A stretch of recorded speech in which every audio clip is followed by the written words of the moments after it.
वाणी शुरू करेंगे। ओम सतगुरु प्रसाद आकाश अमृतवाणी। भगवान की वाणी चली कि जैसे हम अपने घर की खिड़की में खड़े होकर नीचे सड़क में देख रहे हैं, वहां से शादियों की बारात भी जा रही है, मुर्दे भी जा रहे हैं, कोई पैदल जा रहा है, कोई गाड़ी में जा रहा है, कभी कोई सब्जी वाला गया या कोई फल वाला गया, या कहीं पर कोई झगड़ा हो रहा है। हम सिर्फ खिड़की पर दृष्टा होकर खड़े हैं। हमें नीचे जाने वालों से कोई भी कुछ मतलब नहीं। सब एक के बाद एक सीन चेंज हो रहे हैं। नीचे सड़क पर हम कहाँ खड़े हैं? अपने घर की बालकनी में, खिड़की में, और उस सब सीन्स को जो एक के बाद एक चेंज हो रहे हैं उनको देख रहे हैं। तो हम क्या हो गए? दृष्टा हो गए, उन सीन्स के साक्षी हो गए। गुरुदेव क्या कह रहे हैं? ठीक इसी तरह से हमारे जीवन में भी सीन्स चेंज हो रहे, रोज ही चेंज हो रहे हैं। घर परिवार में, जीवन में, शरीर के साथ, मन के साथ, कभी कैसी स्थिति तो कभी कैसी स्थिति। लेकिन वहां हमारा क्या होता है? हम उसका स्थिति और परिस्थिति का रूप हो जाते हैं। ज्ञान में आने के बाद क्या चेंज आना है? हम उस स्थिति और परिस्थिति का रूप ना होकर के उसकी क्या होना है? दृष्टा। बोलोगे कैसे होना है दृष्टा? हमारी ही बात है, हम ही उसके दृष्टा हो, ये तो मुश्किल लग रहा होगा। लेकिन यही तो ज्ञान है। ज्ञान क्या है? कि तू ये नहीं है, शरीर और मन तू नहीं। सूक्ष्म सी चीज है, धीरे धीरे चलते चलते जरूर कैच होती है, क्योंकि जो चीज हम नहीं हैं वो हमारे लिए दृश्य हो जाता है और तभी हम उसके दृष्टा हो पाते हैं। जैसे नीचे सड़क से कभी सब्जी वाला गया, कभी फल वाला गया, तो वो तो हम नहीं है ना, तभी हम उसके दृष्टा हैं। गुरु के सत्संग में, ज्ञान में आने के बाद हमें ये पता लगता है कि मैं शरीर, मन, इंद्रियां नहीं हूँ, मैं आत्मा, इनको जानने वाला हूँ। बस ये हल्का सा झीना सा पर्दा जो पड़ा हुआ है हमारी आत्मा के ऊपर, गुरु के ज्ञान से उसको हमें हटाना है। वो आहिस्ता आहिस्ता होता है। इसको ऐसे कुछ नहीं कि हमने आज एकदम सुना तो एकदम हो जाएगा। सुनते जाएंगे अपने आप समय के साथ ही हमारा विचार पक्का हो जाता है, भाव पक्का हो जाता है और हमारी स्थिति बन जाती है। कौन सी स्थिति? आत्म स्थिति। और वो भी क्या है? हमेशा भगवान ने तो बहुत सरल किया। आत्म स्थिति माना नोअर, तू जानने वाला है। सच में हमारे घुटने में दर्द होता है तो कौन बताता है? हम ही बताते हैं ना, मेरे घुटने में दर्द है। तो घुटने को जाना, तो जिस चीज को हम जानते हैं वो चीज हमसे अलग है ना।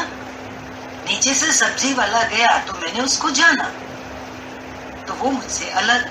मेरे घुटने में दर्द है, मैंने घुटने को जाना। अब यहाँ हम क्या गलती हो रही थी हमारे से कि हम और घुटना एक हो जाते थे। अब यहाँ थोड़ा सा भेद समझ है। घुटना अलग है, मैं उस घुटने को जानने वाला हूँ। बार बार गुरु इशारा हमारी आत्मा की तरफ कर रहे हैं, क्योंकि वो बहुत सूक्ष्म है, इनविजिबल है, दिखाई तो देती नहीं है आत्मा। उसका अनुभव होता है हमारे गुरु के ज्ञान में चलते चलते। बोला हम सिर्फ खिड़की पर दृष्टा होकर खड़े हैं, हमें नीचे वालों से कोई भी कुछ मतलब नहीं। अब यही मन की स्थिति हमें अपने जीवन में, अपने शरीर के साथ भी बनानी है कि हम इसको जान के, समझ के आगे बढ़ते हैं। रुक जाता है ना मन, कहीं भी अटक जाता है, तो हमें रुकना नहीं है।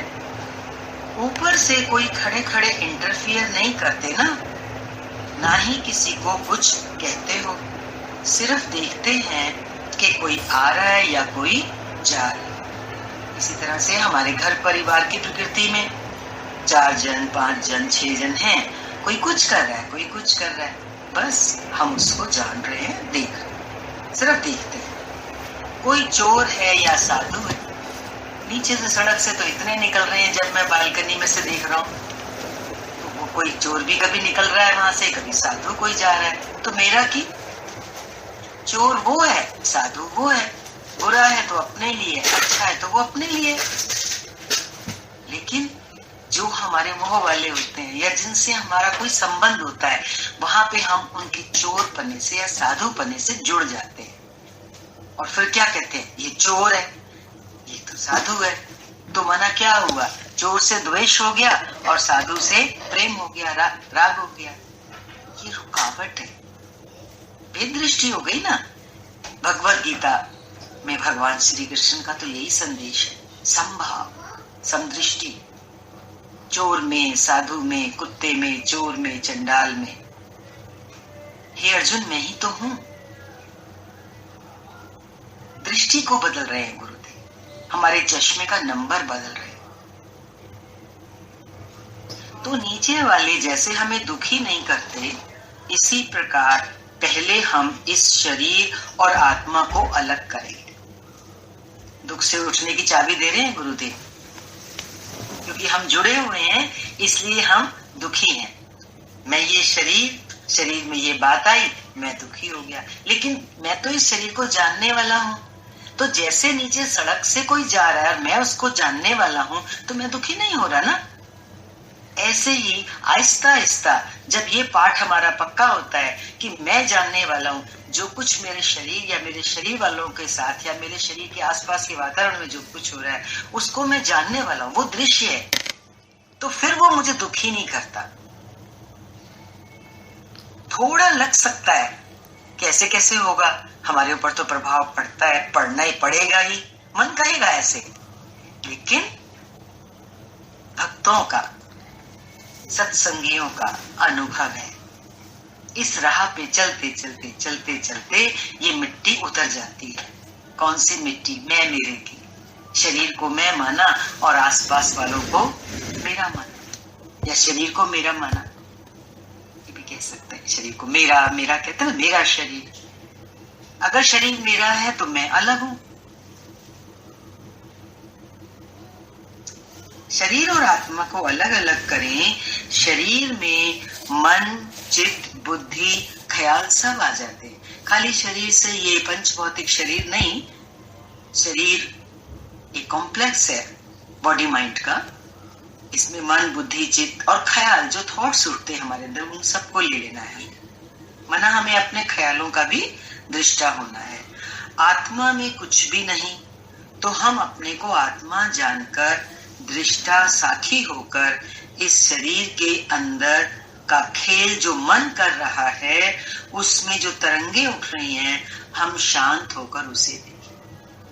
देखो, हर पल तरंगे उठती है ना अंदर। एक क्षण भी, एक क्षण भी हमारा मन ख्याल से खाली नहीं होता है। जैसे समुद्र में लहरें उठती रहती हैं, कभी हल्की उठती हैं, कभी ऊंची ऊंची उठती हैं। ऐसे ही हमारी भी अंतर स्थिति है। ख्याल कभी कैसे आते ही रहते हैं। तो क्या करें, ख्यालों के साथ जुड़ के बैठ जाते हैं तो दुखी होते हैं, सुखी होते हैं। अब भगवान कह रहे हैं शांत होकर उनको देखो। ये ख्याल आया, ये ख्याल गया, ना कुछ बोले, ना उसे हटाने की कोशिश करें। कोई एफर्ट नहीं करना है कि इतने ख्याल आ रहे हैं तो मैं इनको हटाऊं, कुछ नहीं करना, शांत होकर देखने के लिए कह रहे हैं। ये एक प्रकार का मेडिटेशन भी हो जाता है। आंख बंद करो, बैठो और ख्यालों से उलझो नहीं। ख्याल तो आएंगे, बस फिर उस समय ख्यालों को देखो, कौन सा ख्याल आया, कौन सा ख्याल गया। देखते देखते तिरोहित हो जाते हैं, ख्याल कम हो जाते हैं, मन शांत होने लगता है।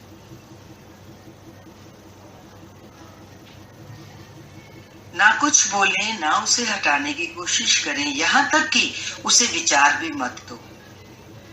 कोई ख्याल आया, उसके ऊपर टीका टिप्पणी भी नहीं करनी है, नहीं तो उस मन को हटाने में भी थकावट आ जाएगी और शक्ति भी खर्च होती है। अपने ख्याल के साथ भी अगर हम जुड़ के बैठेंगे तो हमारी एनर्जी वेस्ट होगी ना, क्योंकि ख्याल तो आने ही है। और एक के बाद एक आने, किस किस ख्याल के साथ अपनी एनर्जी वेस्ट करेंगे हम, कि ये ख्याल क्यों आ गया, ये कैसा ख्याल आ गया, अब ये ख्याल कैसे हटे। यही काम थोड़ी रह गया है। अब हम गुरु के पास आ गए हैं, हमें बहुत बड़े में बड़ा काम मिल गया है, अपनी सेवा, आप कृपा। आज हम मुक्त होके जाएं, मुक्त होके बैठे, जाना भी कहां, जीवन मुक्ति इसी समय। देखो और मुक्ति भी कौन सी है, ये जो वचन चल रहा है, ख्यालों से मुक्ति है ना। ख्यालों की कैद में जीव फंसा पड़ा रहता है। रात, यहां तक कि रात को सोने के टाइम भी जो हम सपना देखते हैं तो मन ख्याल कर रहा है ना, ख्यालों से जुड़ा हुआ है ना। कितनी कैद है, कितना बांध रखा है इन ख्यालों ने हमको। तो क्या समाधान है, बस उनको देखो, उनको जानो, उनको हटाने की भी कोशिश नहीं करो। धीरे धीरे ख्याल शांत हो जाएंगे। उन लहरों को सागर के किनारे खड़े होकर दृष्टा बनकर देखने से भी वो लहरें किनारे को प्राप्त हो जाएंगी। हम लोग कभी कभी उस उल्टे फुल्टे ख्याल को हटाने के लिए कुछ ना कुछ ज्ञान का बोध देते हैं।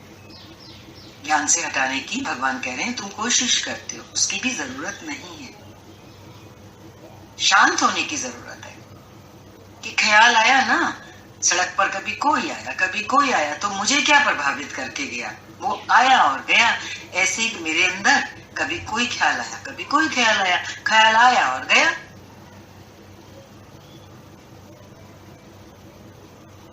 तो उस समय ज्ञान से उस विचार को हटाने की कोशिश करते हैं, तो उस समय तो विचार हट जाता है, लेकिन कुछ समय बाद फिर आ जाता है। अंदर के गटर के ख्यालों को देखें और उनको निकल जाने दें। जितना जितना उन ख्यालों को मात्र देखेंगे तो वो अपने आप ही निकल जाएंगे। इससे अंदर के कारण शरीर में से सफाई हो जाएगी। कारण शरीर में से सफाई हो जाएगी। 3 शरीर बताए ना शास्त्र में, स्थूल शरीर, सूक्ष्म शरीर और कारण शरीर। स्थूल शरीर जिसमें अभी यहां बैठे हैं, सूक्ष्म शरीर मन बुद्धि चित्त अहंकार ले लो, वो सूक्ष्म शरीर हो गया। कारण शरीर अज्ञान, अविद्या कहो, अज्ञान कहो, हमारे इस शरीर का कारण। तो जब भगवान कह रहे हैं कि तुम ख्यालों के दृष्टा हो जाओगे तो कारण शरीर में से सफाई हो जाएगी। कारण शरीर में तो सब कुछ पड़ा है। उस समय सुजागी रहे कि ये मेरे में नहीं है, मैं इन सब से अलग हूं। ये अभ्यास कर सकते हैं। बैठे 5 मिनट बैठे, 10 मिनट बैठे। कई बार आता है ना सत्संग में, महापुरुषों का वचन है 10 मिनट बैठो, अपने से बैठो। भगवान का भी वचन है, अपने से बैठो। क्या मतलब है भगवान का? बैठे शांत होके, क्या हुआ, फिर वही सीन्स आएंगे अंदर। हमने उनको देखा, और जब हम शांत होके देखेंगे तो ख्याल आएंगे और चले जाएंगे। और मैं क्या जानूं कि मैं इनसे, इन ख्यालों से अलग, मेरा इनसे कोई जन्मों जन्मों का वास्ता नहीं है, मैं इन सब से अलग हूं। मात्र वो 10 मिनट भी शांत बैठ करके ये अभ्यास किया। गीता में बहुत भगवान ने जोर दिया है इस बात पर कि जीवन में क्या करना है। हे अर्जुन, तू मन को वश कर सकता है। कैसे? अभ्यास और वैराग्य के द्वारा। भगवान ने ये 2 खड़क पकड़ाए हमारे, अभ्यास और वैराग्य। तो अभ्यास क्या है? ग्रस्त में बैठे हैं, संसार में, ज्यादा समय तो है ही नहीं किसी के पास ना। तो गुरु कहते हैं शुरुआत करो, 10 मिनट से करो, और तुम अपने आप से बहुत उम्मीद करो कि मेरा बहुत गहरे में बड़ा अच्छा ध्यान लग जाए। लगे बहुत अच्छी बात है, नहीं लगता है ना तो कोई बुरी बात नहीं है। सिर्फ बैठो और क्या करो, बैठ के उन आने और जाने वाले ख्यालों को देखो, उनको जानो और उनको आने और जाने दो। यहीं से हमारी जो साधना है वो शुरू हो जाती है। हम साक्षी होने शुरू हो जाते हैं, हम दृष्टा हो जाते हैं। जैसे ही ये अभ्यास होता है, ये अभ्यास हो गया, 2 खड़क पकड़ाए भगवान ने संसार से उठने के, मन को वश करने के। फिर वैराग्य क्या है? वैराग्य ऑटोमेटिकली घटता है जीवन में। फिर जैसे जैसे हम साधना के पथ पे आगे बढ़ते हैं, थोड़े गंभीर होते हैं, थोड़ा शौक रखते हैं, ऐसे ही नहीं खाली सुना सुना सुना। गीता ने बोला है, गीता में भगवान ने बोला है ना, हे अर्जुन, ये जो स्थिति प्राप्त की जाती है, आत्मा परमात्मा से एक होती है, ये क्रियात्मक है, ये नियत कर्म है, ये विशेष कर्म है जो तुझे करना है। हम तो कर्म योग को कर्म कुछ भी समझ नहीं बैठे। क्रियात्मक करके पाना है, करत कर्म करते करते हमें उस अकर्म की स्थिति में पहुंचना है। तो कौन सा कर्म करना है? जो रोजमर्रा के करते हैं, वो तो व्यवहार के लिए, जीवन निर्वाह के लिए। हम बैठे, हमने विचार किया, या जैसे अभी हम सत्संग में बैठे, तो हम बैठे हैं ना, यहाँ एक विचार से जुड़े हुए हैं, तो ये हमारा अभ्यास हो रहा है। अब आप खुद देखेंगे इस चीज को, जितना जितना हम जीवन में सत्संग से जुड़े, क्या हमें वैराग कहीं से लाना पड़ा? हर इंसान अपने जीवन के अनुभव से देखेगा, कोई किसी को नहीं बता सकता। जितना जितना हम सचखंड से जुड़ते हैं, सत्संग से जुड़ते हैं, गुरु से जुड़ते हैं, तो ये भी एक प्रकार का अभ्यास है। ये बाहर का अभ्यास है कि हम इस स्थूल शरीर से बैठे हैं यहाँ पर और ज्ञान से जुड़े हैं। मात्र इतना भी हमको उस सच से जोड़ देता है, और हमारे जीवन में फिर क्या होता है? वैराग्य घटता है। वैराग्य माना क्या? एक रोशनी, विवेक, आने वाला जाने वाला क्या है, रहने वाला क्या है, ये अंदर ही अंदर जागरूकता आती है इंसान की, तो अपने आप वैराग होता है। वैराग में कोई हमको घर छोड़ के कहीं जाना थोड़ी है, कुछ त्याग थोड़ी करना है। अंदर का हमारा विचार बदल जाता है, हमारी एक सोच, नई सोच परिपक्व होती है, जो हमें सुखी करती है। बोला, इन ख्यालों से जन्मों जन्मों का वास्ता नहीं है, मैं इन सब से अलग हूं। तो क्या चल रही थी बात? हमें अभ्यास करना है। 5 मिनट से शुरू करो। इन ख्यालों को अपने में जानकर दुखी सुखी ना हो, ये शरीर रूपी पड़ोसी में है ना? जैसे साथ वाले मकान में मेरा पड़ोसी है, कितना ताल्लुक है, ऐसे ये जो ख्याल है, इनसे हमारा कितना ताल्लुक है। ये मेरे शरीर में है, सूक्ष्म शरीर में उठते हैं ना ख्याल मन में, तो वो तो पड़ोसी हो गया, क्योंकि वो मैं नहीं हूं। शरीर और मन मैं नहीं हूं, और ये ख्याल कहाँ उठ रहे हैं? मन में मन रूपी पड़ोसी में उठ रहे हैं। इन सबसे न्यारा हूं मैं, शरीर से, मन से, ख्यालों से न्यारा और प्यारा हूं। ये अभ्यास बराबर करते रहें।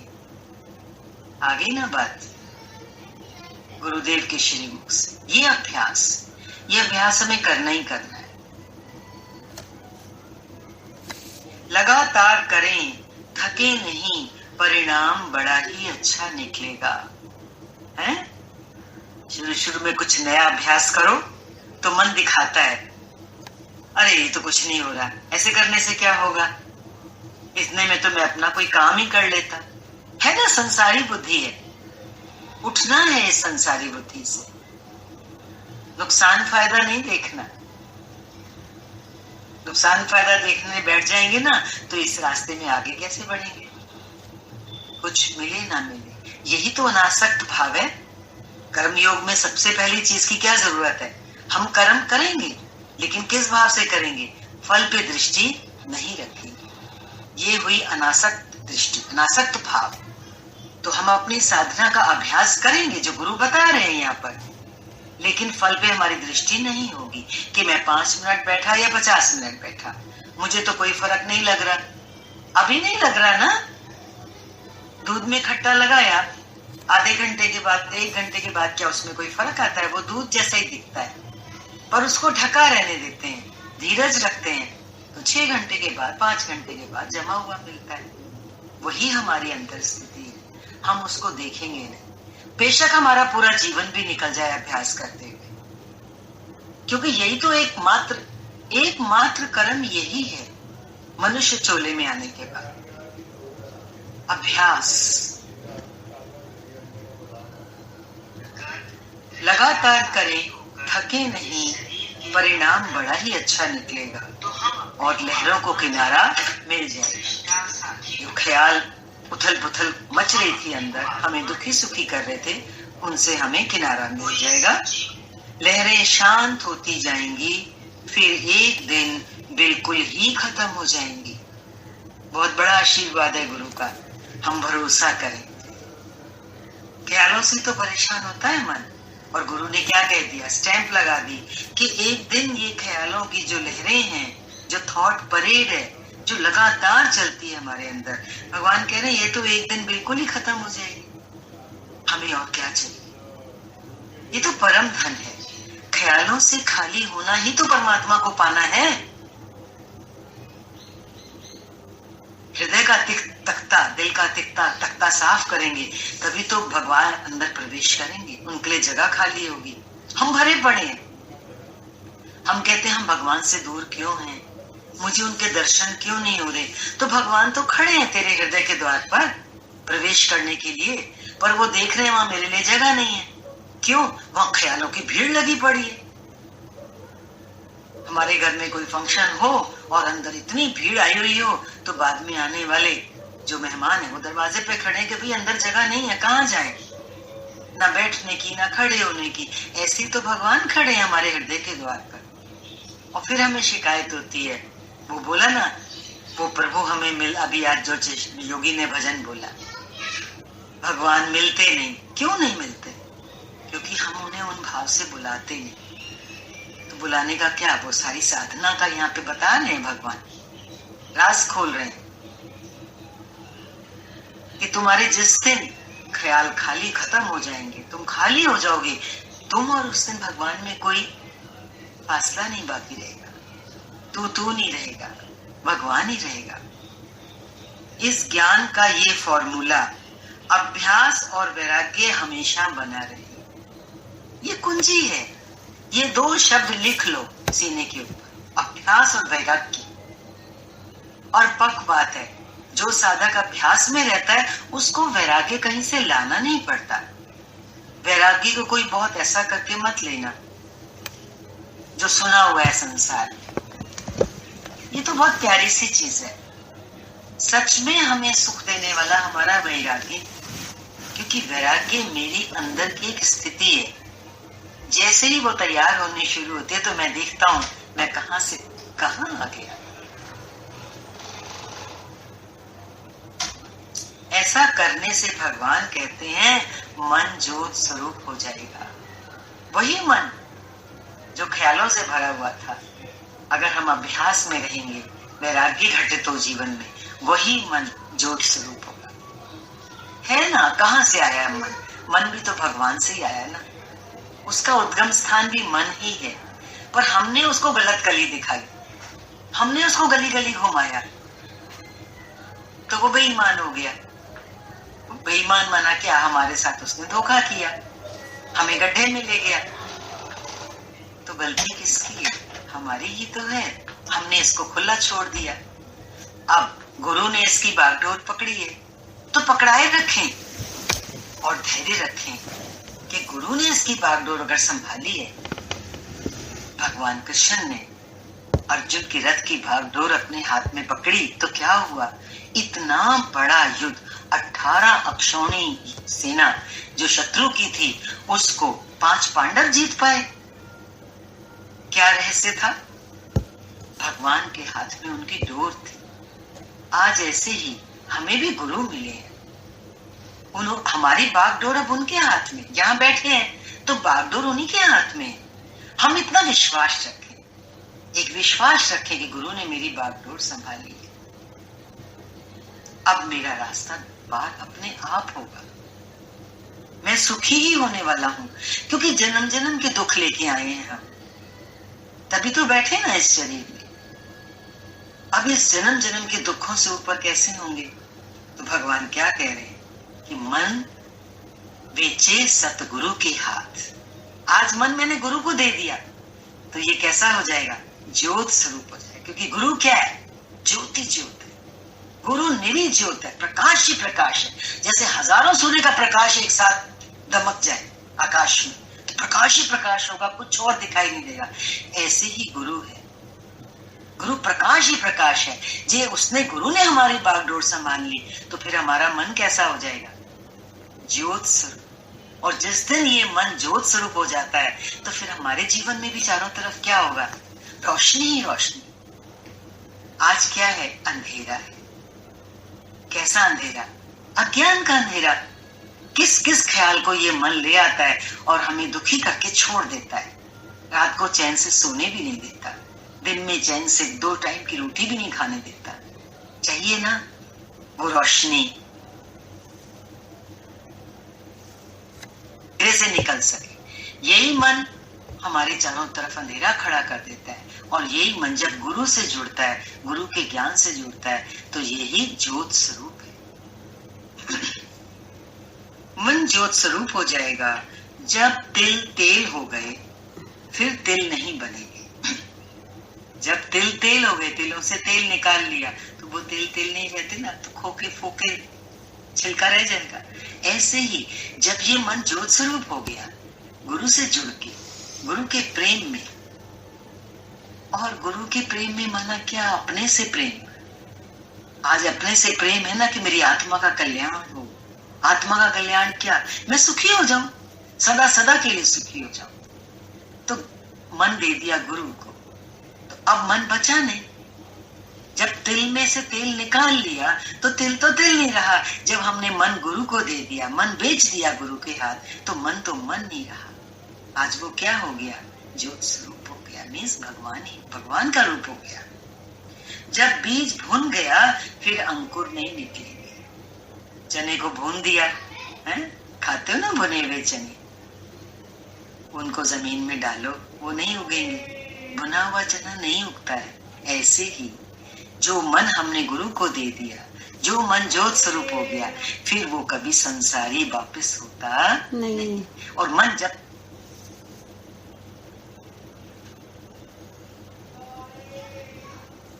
बात बराबर है कि कर्म शारीरिक, वाणी और मानसिक जो भी होते हैं वो सब मन के कारण होते हैं। 3 तरह के कर्म बताए ना, मनसा वाचा कर्मणा। मन से कर्म होते हैं, वचन से कर्म होते हैं और शरीर से कर्म होते हैं। 3 तरह, 3 तल पे कर्म होता है हमारे जीवन में। वो सब मन के कारण होते हैं। पर जब तक मन में इच्छा अहंकार नहीं हो तो कर्म नहीं हो सकते। कर्मातीत होना है ना। ज्ञान में आने के बाद हमारा एक ही तो लक्ष्य है। वो जो निष्काम कर्म योग की चर्चा है गीता में, आप ध्यान से सुनेंगे। गीता के जो प्रवचन आ रहे हैं शुरू में आपको थोड़े ऐसे लगेंगे कि कुछ नहीं क्लियर हो रहा, उनको बार बार सुनना होता है। तो वो जो निष्काम कर्म योग है, वो ही कर्म, वो कौन सा कर्म है? जो मेरा योग लगाता है। तो वो 2 मार्ग जो बताए हैं, ज्ञान मार्ग और कर्म मार्ग, निष्काम कर्म मार्ग, तो वो क्या है? कर्म योग। वो ही कर्म मुझे मेरा योग लगाएगा परमात्मा से। वो कर्म कौन सा है? वो बोला ना कि जब तक मन में इच्छा, जब तक मन में इच्छा अहंकार नहीं हो तो कर्म नहीं हो सकते। तो वो जो कर्म योग है वो कर्म है जो इच्छा और अहंकार के बिना करना है। वो एक रहस्य है कर्म योग के पीछे गीता में। जी हाँ, हम बहुत डिटेल में तो नहीं जा रहे। वो कर्म है जो हम इच्छा और अहंकार के रहित करते हैं। उसकी पूरी चर्चा, बहुत लंबी चर्चा गीता में चली है। वो रहस्य को हमें समझना है, तभी हम उस कर्म में प्रवृत्त हो पाएंगे। और बोला करते करते ही हम निष्कामी हो पाएंगे।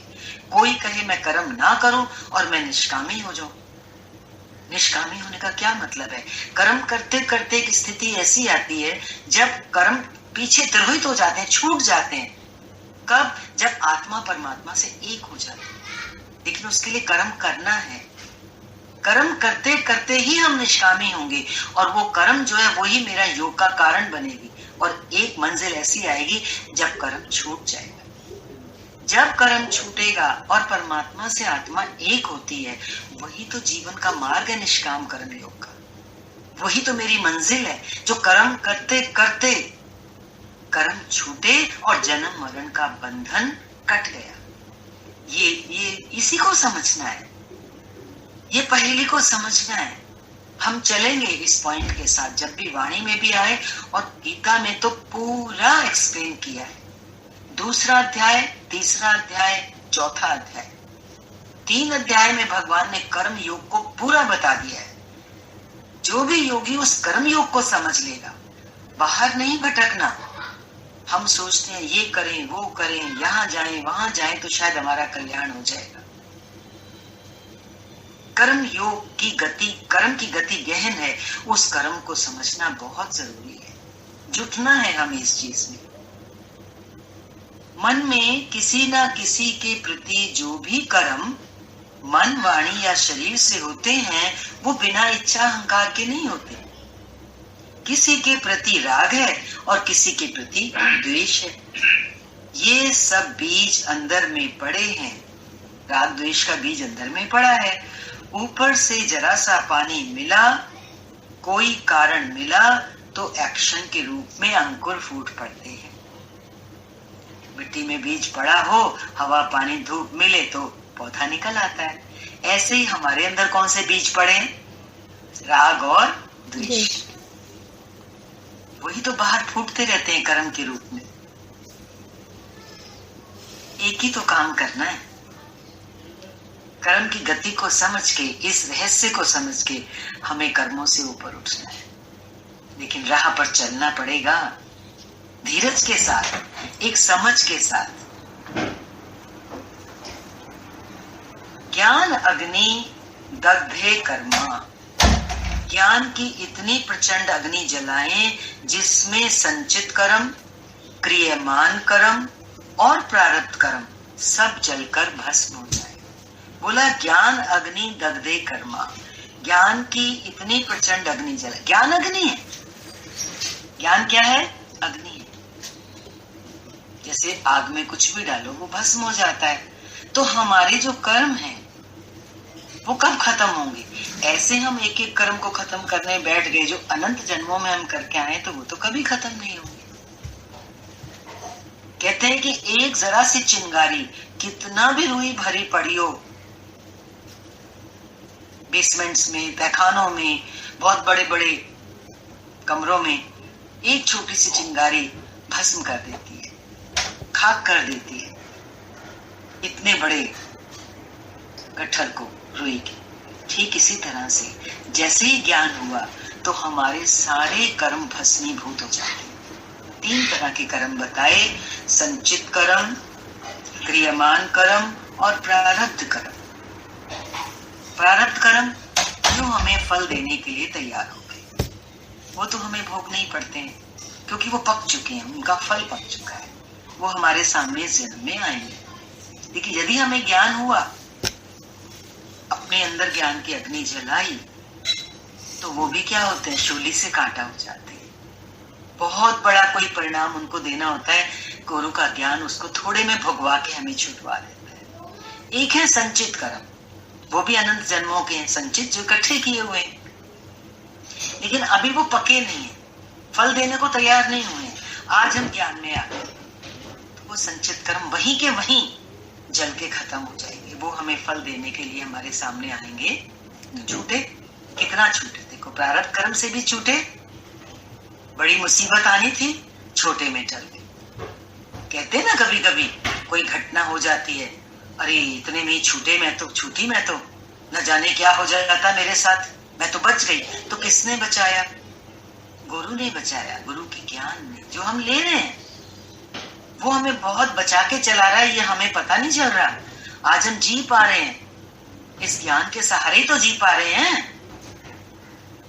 तो हमारी प्रारब्ध भी हमें उतना दुखी नहीं करके जा रही, जितना करके जा रही है उसे तो करने ही देंगे, क्योंकि वो मेरा हिसाब किताब है। अच्छा है कर्जा कटे, ये कर्जा है ना मेरे कर्म का, तो जब कर्जा चुकता है तो कितने हल्का फील करते हैं। ऐसे ही ये कर्म चुकता हो रहा है मेरा इस जन्म में, पर हम हल्का तो हो रहे, पर आप देखो गुरु ने एक हाथ हमारा पकड़ा हुआ है तो हम कितने संभले हुए हैं, वरना वही दुख हमारे सामने आते तो आज तो हम पता नहीं कहाँ गिरे, गड्ढे में गिरे हुए, बच गए ना। यही है, प्रारब्ध कर्म के फल से भी आज बचे हुए हैं, आज इस शांति से जुड़े हुए हैं। एक आकर्षण है जीवन में, ज्ञान का, सत्संग का, सत्संगियों का, मेरे प्रेमियों का। आज मेरे साथ मेरा इतना बड़ा परिवार है, भगवान ने बना के दिया ना, भगवान का वचन है, मैंने तुझे विशालता का बड़ा परिवार बना के दिया। कितना सुख मिलता है यहाँ आके, जुड़े रहें, ये बहुत बड़ी एनर्जी गुरु हमें देके गया है। और तीसरा बोला कौन सा कर्म? संचित कर्म, प्रारब्ध कर्म, क्रियमान कर्म। क्रियमान कर्म कौन से? जो अब हो रहे हैं इस जन्म में। तो आज तो सुजागी मिल गई कि मेरा कर्म ना बने। पहले जन्मों में जो प्रारब्ध कर्म बने, संचित कर्म बने, वो तो ज्ञान नहीं था पूरी तरह से, तो वो इकट्ठा होता गया हमारा। पर आज क्योंकि ज्ञान मिल रहा है, सुजागी मिल रही है हमारी, हम जाग गए हैं कि कर्म ना बने किसी के साथ, तो क्रियमान कर्म भी हमारे फिर इस जन्म में नए कर्म नहीं इकट्ठे होंगे। ये जन्म मिला पिछले जन्मों के कर्मों का फल भोगने के लिए, और ये जन्म एक और कर्म के लिए मिला। कौन सा? फिर हम नए कर्म करते हैं, आते हैं तो। पर अगर हमारे नए कर्म बनते हैं तो इनका फल भोगने के लिए फिर एक और जन्म लेना पड़ेगा। तो हमें गुरु मिलने के बाद क्या फायदा होता है? हम नए कर्मों को बनाने से बच जाते हैं। कैसे? कर्म तो हमारा होगा, लेकिन कर्म के पीछे जो हमारा एक अहमता होती है, जो एक अहंकार होता है कि मैंने ये किया, हम उससे, हमें गुरु उससे बचा रहा है। गुरु हमें जो ज्ञान दे रहा है, जो कर्म योग की शिक्षा दे रहा है, जो प्रणाली बता रहा है, जो बार बार हम आपके सामने शेयर कर रहे हैं, नियत कर्म, उसको हमें समझना है, उस कर्म को हमें करना है, उस मार्ग पे, कर्म योग के मार्ग पे हमें चलना है, ताकि हम आने वाले जन्म में इस बंधन से छूट सकें। कौन सा बंधन? कर्म का बंधन ही होता है, और तो कोई बंधन ही नहीं है। फिर तो भले आए, कर्म के बंधन से फलस्वरूप जो जन्म मिलता है उससे अगर बच गए, फिर भले आए शरीर में, फिर तो मौज ही मौज है। फ्री होके आएंगे तो क्या बोलोगे? ये रथ मेरा, मैं राजा हूं। इस शरीर रूपी रथ पे बैठ के आओगे, राजा बन के आओगे। राजा कितना सुखी होता है, प्रसन्न होता है, प्रजा की देखभाल करता है, प्रजा को सब सुख सुविधाएं देता है। ऐसा जन्म लेके आने में तो कोई बुराई नहीं है, पर उसकी तैयारी हमें इस जन्म में करनी है कि हम भिखारी होके ना आए। ये जन्म हमें कैसा लगता है? भिखारी हो गए, आज ये बात, आज वो बात, उसके सामने कटोरा लेके गए, उसके सामने गिड़गिड़ाए, ये मांगा, वो मांगा। भगवान से भी मांग ही रहे हैं, भगवान ये दुख दूर कर दे। अरे तू दातार बनना, तू भिखारी क्यों बन रहा है?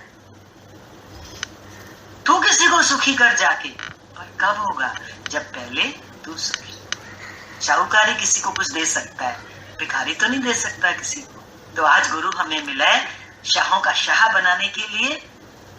अपने आप को प्रफुल्लित रखें, एक आशा की ऐसी किरण दिखा के रखें कि मेरा भविष्य उज्जवल ही उज्जवल है। यदि मैंने इस रास्ते पे एक कदम भी अगर रख दिया है, बस मेरा कदम लड़खड़ाए नहीं, मैं इस रास्ते से वापस जाऊं नहीं। मन मुझे हिलाएगा, डुलाएगा, घबराहट भी आएगी, अरे कुछ नहीं हो रहा, तो फिर पकड़ना, बार बार गुरु का ही हाथ पकड़ना। यही सच्चा साथी है, दुनिया में और कोई हमारा सच्चा साथी है नहीं। जन्म जन्म की पार लगाने वाला ये गुरु है, ये हर जन्म में मिलता है, मिलता आया है तभी इस जन्म में मिला है। बस अब हम पक्के कच्चे ना हो। हरिओम शांति।